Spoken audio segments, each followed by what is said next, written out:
నిన్న అసెంబ్లీలో నిన్ననే కాకుండా ఈ అసెంబ్లీ సమావేశాల్లోనే చాలా అద్భుతమైనటువంటి సబ్జెక్ట్స్ డిస్కషన్ నడుస్తుంది.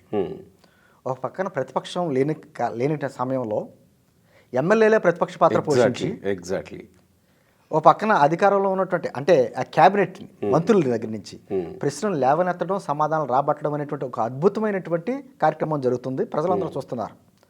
సరే, మరి నిన్న మరి కామినేని గారు ఎందుకు ఆయన ప్రస్తావించవలసి వచ్చిందో ప్రస్తావించారు. అంటే నాకేమనిపించిందంటే జగన్ మనస్తత్వం ఎలాంటిదో చెప్పే క్రమంలో ఆయన చెప్పాడేమో అని అనిపించింది. నేను కూడా అది కూడా అనవసరం అనిపించింది నాకు. ఎందుకంటే ఎంత అద్భుతమైనటువంటి సబ్జెక్టులు నడుస్తున్నప్పుడు జగన్మోహన్ రెడ్డి గారి మనస్తత్వం గురించి కొత్తగా కామినేని గారు చెప్తే తెలుసుకోవాల్సిన పరిస్థితిలో లేరు ప్రజలు. ఆల్రెడీ తెలుసు ఆయన గురించి. అవును కదా. సరే, అప్పట్లో జరిగిన విషయాలన్నీ మనకు తెలుసు.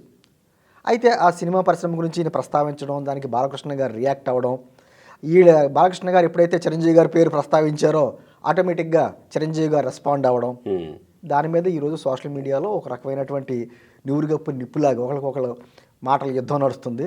దానికి మళ్ళీ ఇప్పుడు అఖిల భారత చిరంజీవి యువత వారు లెటర్లు ఇచ్చేయడం, బాలకృష్ణ గారిని బహిరంగంగా క్షమాపణలు జరగడం. నేను ఏమంటున్నానంటే జరిగిన మాట వాస్తవం. నేను జరిగిపోయిందాన్ని మనం ఎప్పుడు వెనక్కి తీసుకురాలేం, రికార్డులో ఉంది. బట్ రాజకీయాల్లో ఉన్నప్పుడు గోపి గారు ఏం ఎలా మాట్లాడాలో తెలియపోయినా పర్వాలా, కానీ ఎప్పుడు ఏది ఎలా మాట్లాడాలో ఖచ్చితంగా తెలుసుకోవాలి.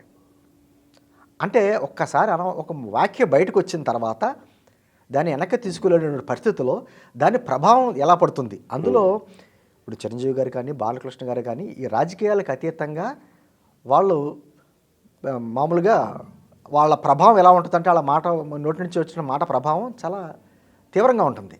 కాబట్టి అటువంటి వ్యక్తుల్లో అంటే ఆ స్థాయి గల వ్యక్తులు ఏదన్నా మాట్లాడితే దాని ప్రభావం ఏ రకంగా పడుతుంది, రాష్ట్రాల మీద, ప్రజల మీద, అభిమానుల మీద ఏ రకంగా పడుతుందో ఆచితూచి మాట్లాడాలి.